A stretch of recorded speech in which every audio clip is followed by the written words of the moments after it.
I step through the polished brass doors of the High Grove, Chicago's crown jewel of fine dining, and feel the restaurant's hushed atmosphere envelop me like a cashmere wrap. Crystal chandeliers cascade from coffered ceilings, catching light in prismatic displays above mahogany tables dressed in crisp white linen. Floor-to-ceiling windows frame Lake Michigan, its evening waters glimmering like scattered diamonds against the darkening sky. Miss Ross, welcome back.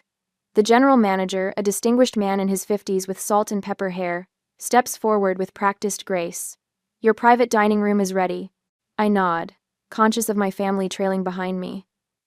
My father Harold stops mid-stride, his eyebrows lifting toward his receding hairline. Palmer? Dad's voice carries that familiar note of bewilderment. At 61, his eyes still hold the sharp intelligence that built his modest accounting practice, though confusion clouds them now. They know you here? Before I can answer, my mother Elaine exchanges glances with my older sister. Mom's hand nervously adjusts her pearl necklace, a 35th anniversary gift from Dad. At 59, she still maintains the composed elegance I've always admired, but uncertainty flickers across her face. Must be a mix-up, Marissa stage whispers, loud enough for me to hear. At 33, my sister has perfected the art of the backhanded comment. As communications director for a mid-sized marketing firm, she wears her title like armor. Tonight she's dressed in a designer suit that probably cost a month's rent, or what my family believes is my month's rent. Dylan, my 25-year-old brother, scans the room with the analytical precision fresh MBA graduates often possess, mentally calculating the cost of everything from the imported marble floors to the vintage champagne being poured at a nearby table. This place must clear 7 figures monthly, he murmurs, more to himself than anyone else. Behind them all, Connor, Marissa's husband of 3 years, checks his watch subtly, his eyes lingering a beat too long on the menu prices displayed near the host stand. Right this way. The manager continues, either oblivious to or deliberately ignoring my family's reaction. He leads us through the main dining area, past tables of Chicago's elite sipping wines worth more than what my family thinks I make in a month. When we reach a private room in the back, my father stops short. A gold plaque beside the heavy oak door reads, Ross family. His eyes meet mine, a question forming. Happy birthday, Dad, I say quietly. Inside, the table gleams beneath a private chandelier, each place setting arranged with military precision. A bouquet of my father's favorite lilies scents the air. As we settle into plush chairs, the conversation begins to unravel just as I'd anticipated. Palmer, honey, Mom starts, her tone the same one she's used since I was in college. This is very sweet, but is this sensible? You're still getting established, and places like this are so expensive. Marissa jumps in, leaning toward me conspiratorially.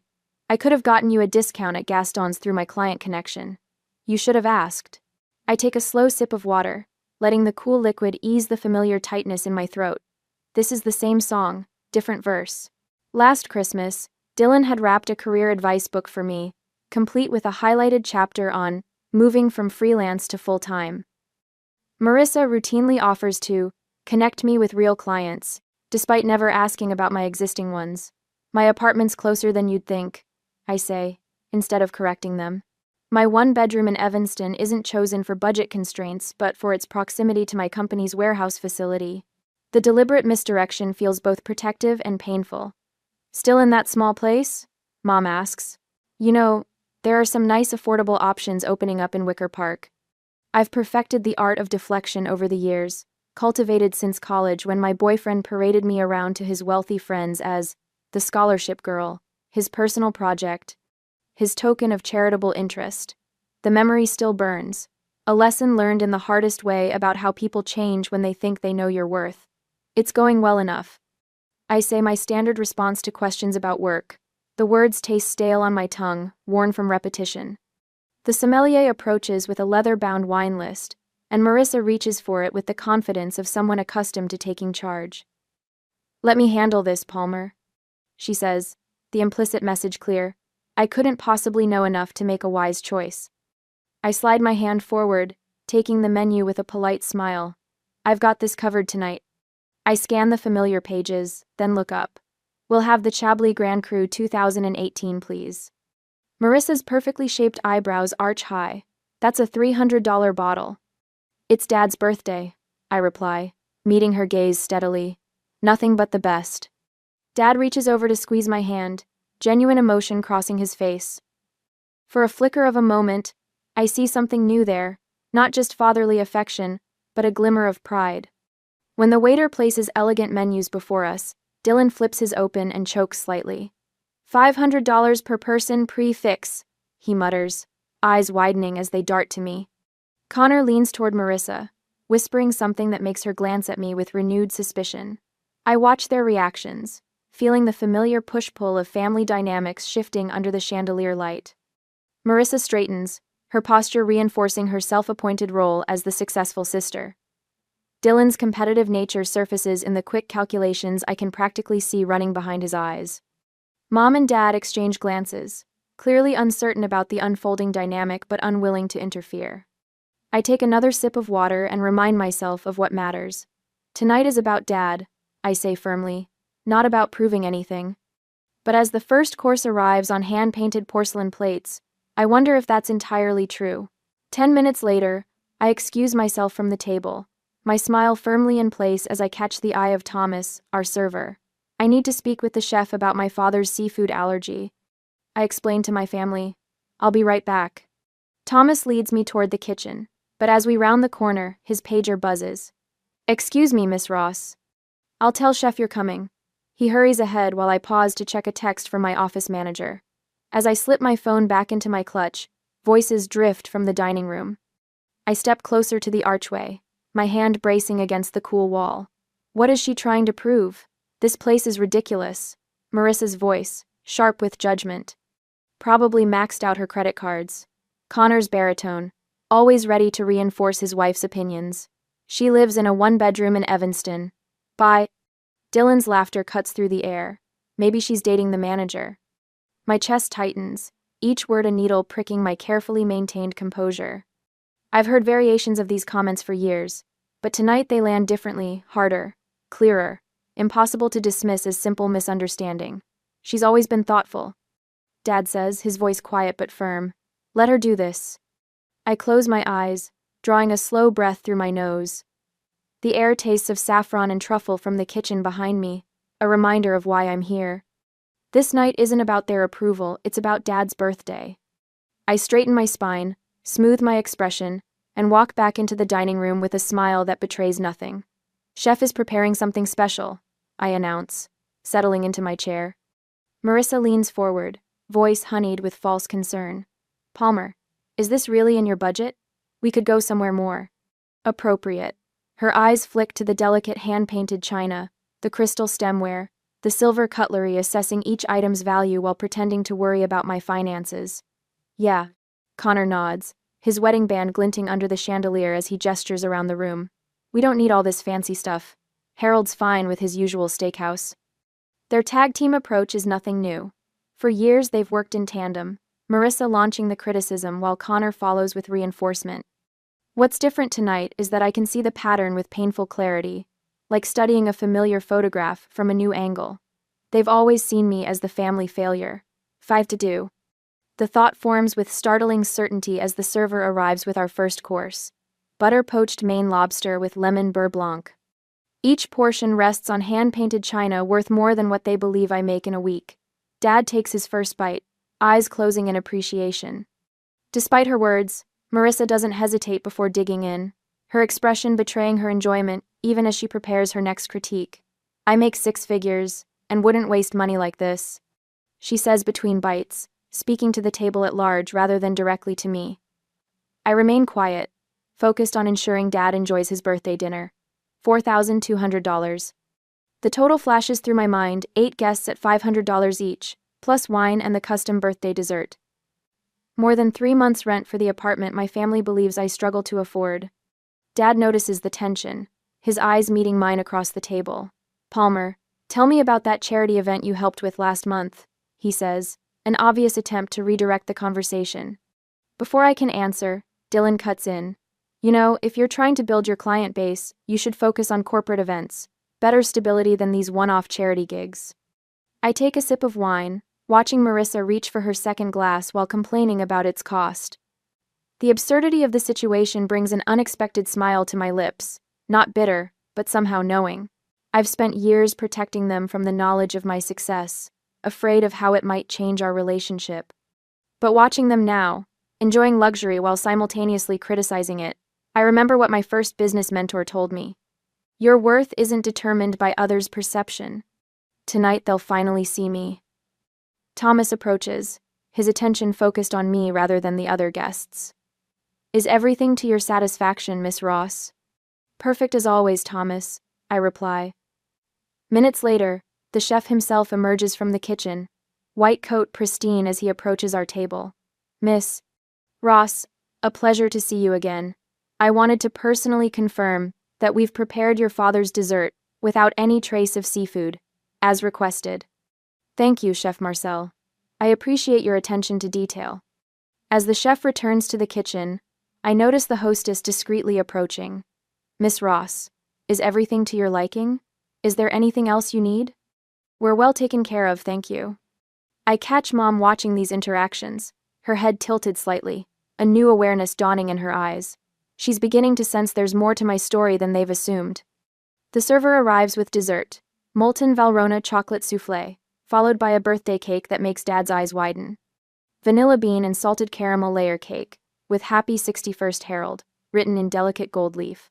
This is the most thoughtful birthday I've ever had, Dad says, reaching for my hand across the table, genuine emotion in his voice.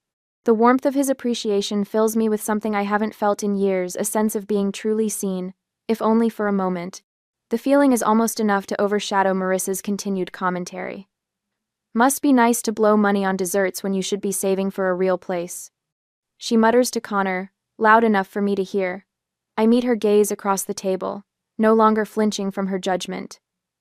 The decision crystallizes in my mind, clear and certain. It's time they knew. The leather portfolio arrives with the quiet gravity of a judge's verdict. Our server Thomas places it precisely between my father and me, a silent acknowledgement that leaves the question of responsibility hanging in the air. Marissa lunges for it before anyone else can move. I'll put this on my corporate card. We'll split it later. Her tone carries that familiar note of authority, the same one she's used since we were kids playing house and she appointed herself mother. Palmer can cover the tip if that's not too much, Dylan smirks, sliding his water glass between his palms. Despite his fresh MBA and designer watch, my brother still wears the same expression he did at 12 when he'd found a clever way to corner me in a game. Connor leans back in his chair, voice deliberately loud enough for nearby servers to hear. Maybe we should start a collection for Palmer's budget. What's the going rate for freelance party planning these days? Enough for a decent tip?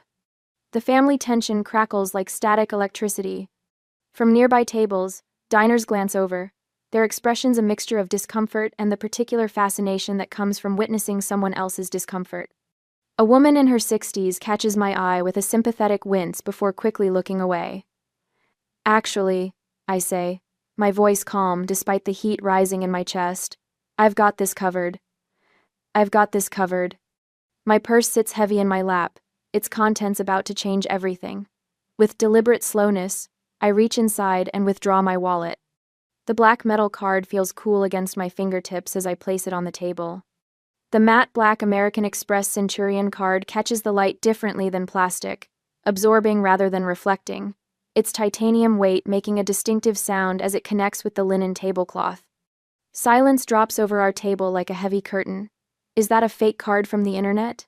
Marissa asks, her voice pitched higher than normal. Those replicas look so real now. I meet her gaze directly. It's quite real. Thomas approaches, his professional demeanor slipping momentarily when he spots the card. His posture straightens subtly, shoulders pulling back as he collects the portfolio and my card, with a slight bow of his head. Minutes later, he returns with an apologetic expression. I apologize, Miss Ross, but Amex requires additional verification. Marissa's triumphant smirk blooms across her face. See? I knew it was fake. I nod professionally, having anticipated this moment. Of course. It's the first time I've used this card at the High Grove.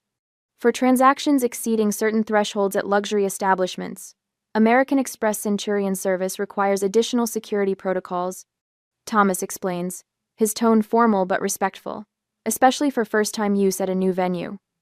Marissa leans toward Connor, whispering with theatrical inadequacy. This is so embarrassing for her. The heat in my chest spreads to my face, but I maintain my composure. Please proceed with the verification. Thomas nods and steps away with my card to make the call. The table remains uncomfortably quiet, my family watching me with expressions ranging from skepticism to confusion. Dad shifts in his seat, looking like he wants to say something but can't find the words. Mom studies her hands. Dylan's eyes narrow as he reassesses me, his business school training kicking in as he recalculates whatever mental spreadsheet he keeps about his family members. Thomas returns alongside a woman in a tailored black suit, the cashier from the front of house. "Miss Ross, we're so sorry for the delay," she says, her tone deferential in a way that makes Marissa's eyebrows rise even higher. The Amex voice authorization has been completed. The transaction is approved. Thomas holds out a new leather folio. "The approval code is A6J9Q2, he adds, his voice carrying a new note of respect. I sign the receipt with practiced ease, adding a generous tip. The movement feels natural after countless business dinners and event settlements. As I return the pen, I notice subtle signals passing between the staff. Small nods, a particular quality of attention now directed toward our table. My family watches the interaction with increasing confusion. Mom's eyes dart between me and the servers, her brow furrowed. Dad looks both proud and bewildered, as if someone had just informed him his ordinary house cat could speak 3 languages. The energy shifts yet again, as a man in his early 40s with impeccable posture approaches our table. His tailored suit and commanding presence mark him as management before he even speaks. "Miss Ross," he says, with professional deference. "I'm Daniel Alvarez, General Manager. I've just realized who you are. I should have recognized you immediately." My family's confused expressions deepen, a synchronized response that would be comical under different circumstances. Daniel continues, "Ross Signature Events produced the United Healthcare Gala last month." I offer a modest nod, feeling the weight of 7 pairs of eyes fixed on me. "Your team's professionalism was remarkable," Daniel adds. "The governor still mentions it." Marissa's expression transforms from smug dismissal to stunned disbelief, her face tightening as if she's been slapped. The satisfaction I'd anticipated from this moment tastes different than expected. Less sweet, more complex. Daniel gestures to a server who approaches with a bottle in an ice bucket. "Please accept this Dom Perignon 2012 with our compliments, as an apology for the verification delay." As Daniel withdraws, my family stares at me as if seeing a stranger wearing my face. The champagne cork pops with a festive surrender that seems at odds with the tension. Dylan leans toward Marissa, his whisper audible in the silence. "What's Ross Signature Events?" Connor pulls out his phone beneath the table, thumbs moving rapidly. His eyes widen as he tilts the screen toward Marissa. The color drains from my sister's face as she reads whatever Connor has found. Her eyes lift to meet mine, filled with questions, and something that looks uncomfortably like hurt. I take a deliberate sip of the champagne, allowing its complex notes to settle on my tongue before I speak. "I suppose we should talk about what I actually do for a living."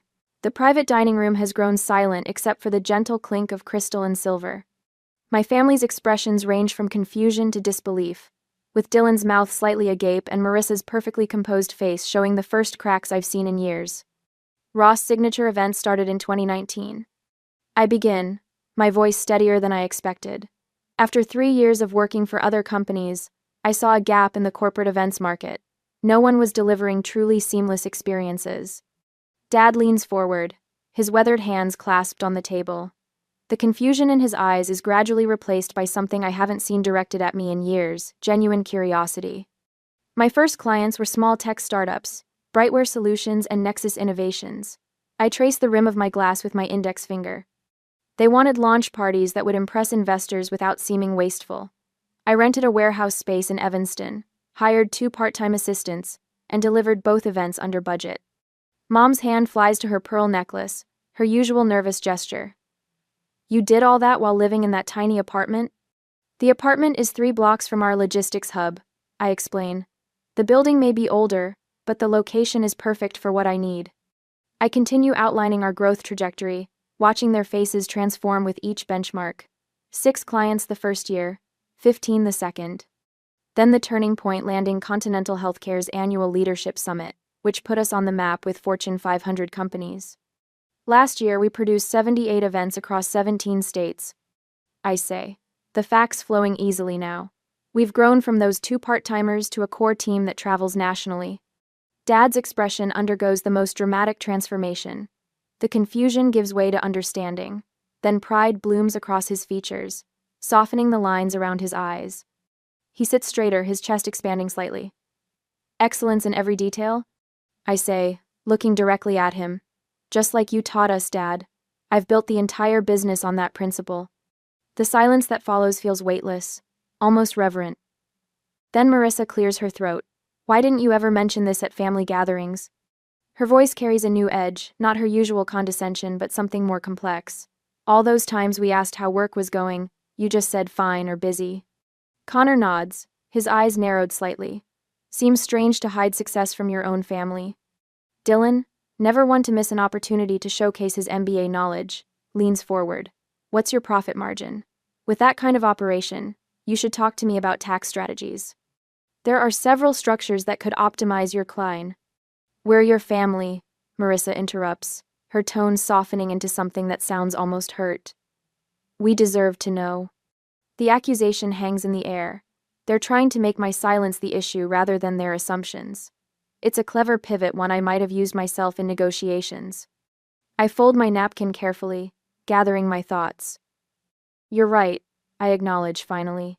I bear some responsibility for this misunderstanding. Their collective surprise at my admission is almost comical. When I started the company, I wasn't sure it would succeed. The first 8 months, I barely broke even.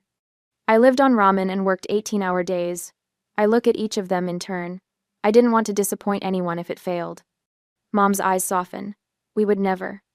By the time it became clear the business was viable, I continue gently. Something had shifted in how we talked about careers. Remember Thanksgiving 3 years ago? Recognition flickers across Dad's face. I mentioned landing the Northwestern Medical Conference, and Dylan asked if I was still doing those little parties.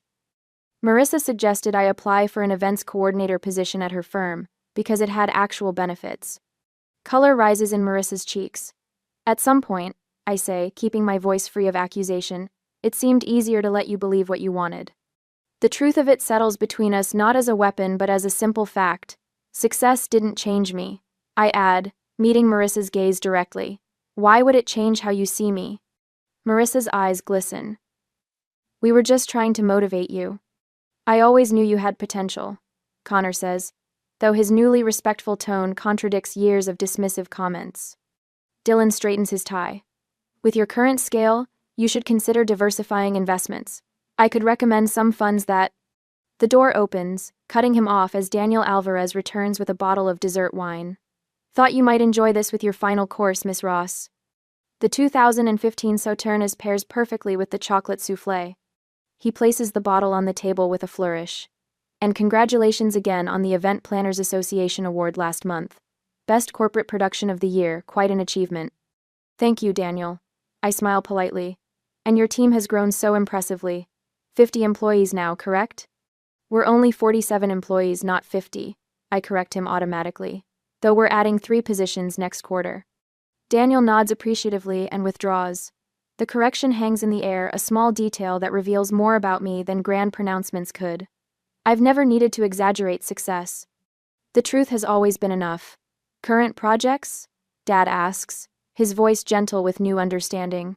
We're handling the Art Institute's annual gala next month. I reply, warming to his genuine interest. 3 museum fundraisers, the Chicago Symphony Orchestra's donor appreciation event, and corporate conferences for Keller Williams and Abbott Laboratories. I pause, then continue casually. This year's revenue projection is around $52 million. Harold nearly chokes on his champagne. Mom's eyes well with tears. Business Chicago ran a profile last quarter, I add, estimating my personal net worth above $33 million. Their numbers were reasonably accurate. Marissa sets down her glass with exaggerated care, her hand trembling slightly. The complete silence that follows is profound. What strikes me most is how unchanged I feel in this moment. The weight of secrecy has lifted, but I'm still the same Palmer who entered this restaurant 2 hours ago. The same person they've always known, just more completely seen. The contrast between my composed demeanor now and the years of calculated silence feels almost surreal. Marissa's perfectly maintained composure finally cracks. A tear slips down her cheek. I thought I was helping you, she whispers. Connor studies the menu prices with new understanding, as if recalculating years of interactions through a completely different lens. Dylan's MBA confidence has visibly diminished, his shoulders slightly hunched as he stares into his water glass. The quiet that settles over us isn't angry or triumphant, it's contemplative. A family recalibrating, adjusting to a new reality. I'm still the same person I was an hour ago, I say softly. Dad reaches across the table and squeezes my hand. His eyes shine with emotion. I'm so proud of you. 3 simple words I've waited years to hear, not for the business success, but for the recognition of who I've always been capable, determined, worthy of his pride. The beginning of reconciliation shimmers between us, tentative and real. Underneath it all, an awkwardness lingers, the necessary discomfort of authentic connection, replacing comfortable misconceptions. I signal for another round of champagne. We have much more to discuss. I still don't understand why you kept all this hidden from us. Marissa says, her voice softer now but edged with something I recognize immediately. The subtle art of making someone else's choices about her. We could have celebrated your accomplishments together, Palmer. As a family? The sommelier refills our champagne glasses. I notice how my sister's fingers trace the delicate stem of her flute, a nervous habit from childhood that appears when she's recalibrating.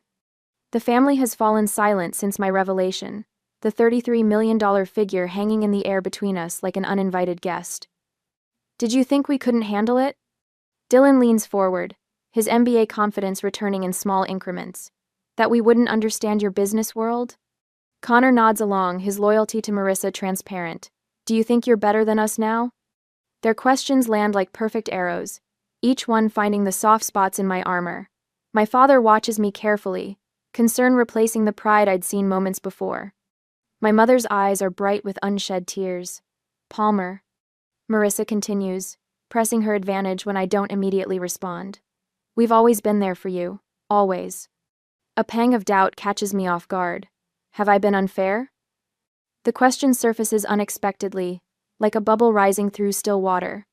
For years, I've maintained this careful distance, constructing elaborate barriers around my success.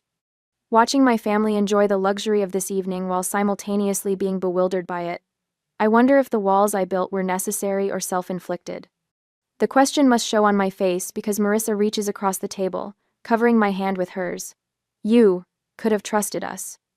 I take a breath, finding my center again. The moment of vulnerability passes, replaced by the clear-eyed perspective that built my company. I wanted to be loved for who I am. I say finally, my voice steady, not what I have. Their expressions shift subtly as my words sink in. Junior year of college, I started a small event business out of my dorm room. My roommate Bethany was my biggest supporter until I landed the alumni weekend contract. After that, she'd introduce me as my entrepreneur roommate instead of just Palmer. I swirl the champagne in my glass, watching the bubbles race to the surface. By senior year, she was asking me to invest in her boyfriend's app idea.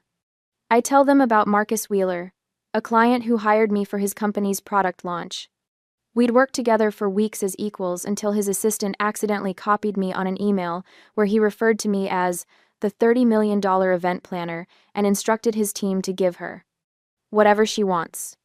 The next morning, he couldn't look me in the eye, started agreeing with everything I suggested. I set my glass down carefully. I didn't want that to happen with us. I didn't want our dynamic to change. The irony isn't lost on me that success made me more protective of authentic relationships, not less. That the more I achieved, the more I feared losing the connections that mattered. A silence falls over the table, broken only by the subtle clink of silverware against china from nearby diners. Do you remember last Christmas? I ask, my voice quiet but clear. When I mentioned expanding into the corporate retreat market? Marissa's cheeks flush slightly. You called it my little hobby and asked if I'd considered going back to school. The words aren't delivered with anger, just precision. And Thanksgiving before that, Dylan offered to send me job listings from his alumni network. Said it was time I found something with stability. Dylan studies the tablecloth, his fingers tracing the edge of his napkin. When I moved to Evanston, Connor joked that I couldn't afford a real Chicago address. I turned to my brother-in-law, whose discomfort is visible now. At Dad's birthday last year, you asked if I needed help with my student loans. Each example lands with quiet impact. I'm not raising my voice, not accusing, simply reflecting back their own words, now cast in a different light. The apartment jokes, the career advice books, the networking offers with real businesses. I look around the table, meeting each pair of eyes in turn. You decided who I was without ever really asking. The weight of recognition settles over them. Not the recognition of my success, but of their assumptions. Mom breaks the silence first, her voice thick with emotion. We failed you. Dad reaches for her hand, then looks at me. We never really asked about your work, did we? Not properly. To my surprise, Marissa's eyes are wet, but these tears seem different from her earlier calculation. I used to be jealous of how free you seemed, she admits. While I was climbing corporate ladders and proving myself, you seemed so unconcerned with status. Now I understand why. She wipes at a tear. I'm not jealous anymore, I'm just proud. Dylan clears his throat. I never gave you the respect you deserved, I thought. He stops, restarts. I assumed success looked like my path. I never considered you were already there. We all played our parts in this. I offer, feeling the family dynamics shift and resettle like sand after a wave. I could have been more forthcoming, but I needed to know you saw me, not my bank account. The transformation is visible: respect without distance, pride without patronizing. The power balance settles into something healthier, something that feels like truth. I should tell you about my current project. I say, a smile forming. Next month, I'll produce your 36th anniversary celebration, the most important event of my year. Dad's eyes widen, then crinkle with emotion. Don't overdo it, Palmer, he jokes, his voice rough. I laugh, the sound genuine and free. Dad, I mount $12 million shows for pharmaceutical companies. For my parents, there's no ceiling. Daniel returns with a bottle of rare dessert wine, a personal favorite he knows I appreciate. As he pours, I raise my glass. To family, I say simply. To Palmer, Dad counters, and to family. In their eyes, I see it. Finally, I am seen for who I truly am. Not the struggling freelancer, not the secret millionaire, but simply their daughter, their sister, Palmer Ross, complete and undivided. A month later, I stand near the bar, champagne flute in hand, watching as my professional team executes Dad and Mom's 36th anniversary celebration with flawless precision. The historic Chicago venue, a renovated 1,920 seconds, theater with soaring gilt ceilings and original Art Deco fixtures, glows in amber light that catches the crystal and silver adorning each table. Mom looks radiant in midnight blue, her hand rarely leaving Dad's as they greet their closest friends. The guest list is intimate, just 30 people who matter most to them, but the experience rivals galas I've produced for governors and CEOs. That's Palmer Ross. I overhear a waiter telling his colleague, voice hushed with respect, she produces the city's top events. The comment washes over me without triggering my old defenses. 1 month ago, those words would have sent me scanning the room to see if my family had heard, calculating how to minimize the moment. Tonight, I simply smile. Marissa approaches, carrying 2 dessert plates. Tried the chocolate thing yet? It's insane. She hands me one, then gestures toward Mom and Dad. They look happy. They do. I take the plate, noting how naturally Marissa has stepped into helping tonight rather than competing. She spent the afternoon arranging place cards and greeting early arrivals, tasks she once would have considered beneath her communications director credentials. Across the room, Dylan converses with my operations manager, notebook open, genuinely interested in the business strategy that built Raw's signature events. No condescending advice, no assumptions, just respectful questions from one professional to another. We've reconfigured but grown stronger. The shift started that night at the High Grove and solidified in small moments since Sunday dinners where my expertise was sought rather than dismissed, phone calls where achievements were shared openly, visits to my office where my parents proudly introduced me without qualification. I've been journaling, I tell Marissa, surprising myself with the admission, writing about how hiding my success was actually its own form of control. She raises an eyebrow. How so? By managing what you all knew about me, I was trying to control how you'd treat me. I take a sip of champagne. But authenticity requires complete honesty, even when it's uncomfortable. Being seen fully is terrifying and liberating. The weight I'd carried for years has lifted. No more separate selves, no more calculated omissions. The freedom shows in how I move through rooms now, shoulders relaxed, smile genuine. I notice a young woman from the catering staff watching me. She's maybe 23, with the hyper-vigilant eyes of someone with talent who doesn't believe in herself yet. Throughout the evening, I've seen her quietly solve problems before they became visible, then deflect when her supervisor tried to praise her. "Excuse me," I say to Marissa, then cross to where the young woman stands. "The timing on the dessert service was perfect," I tell her. "That was your call?" She blushes. "Just doing my job, Miss Ross." "I recognize that look," I say quietly. "Hiding accomplishments won't protect you. Your worth isn't in what you do, but living authentically frees you." Something shifts in her expression, recognition, perhaps. I hand her my card. "Call me Monday. I could use someone with your instincts." Later, as dessert plates are cleared and coffee is served, Dad taps his glass for attention. He asks me to join him and Mom at the center of the room, his arm circling my shoulders when I step forward. "Our Palmer has made this night extraordinary," he says, his voice thick with emotion. "But her greatest gift wasn't this beautiful party, it was finally letting us see her." I look out at our family and friends, all witnesses to our journey. "A month ago I showed you what I do," I say. "But tonight is about who we are, together. Thank you for seeing me, all of me, and still showing up." Marissa approaches, giving me a genuine side hug. "Next time, warn me you're a millionaire," she whispers. I laugh. "No need. I'm still me. I'm..." Dad raises his glass. "To success measured not in dollars but in character." The next morning, I stand in my new downtown office overlooking the Chicago skyline. Floor-to-ceiling windows frame the lake and city that have always been my home. On the credenza behind my desk, family photos now stand prominently alongside business awards, no longer separate worlds, but complementary parts of a whole life. My phone rings, Marissa, confirming Sunday dinner at her place. As I answer, I catch my reflection in the window. My smile comes easy now, unguarded. Sometimes the greatest gift isn't money or fame, it's living truthfully, and letting the people you love see it.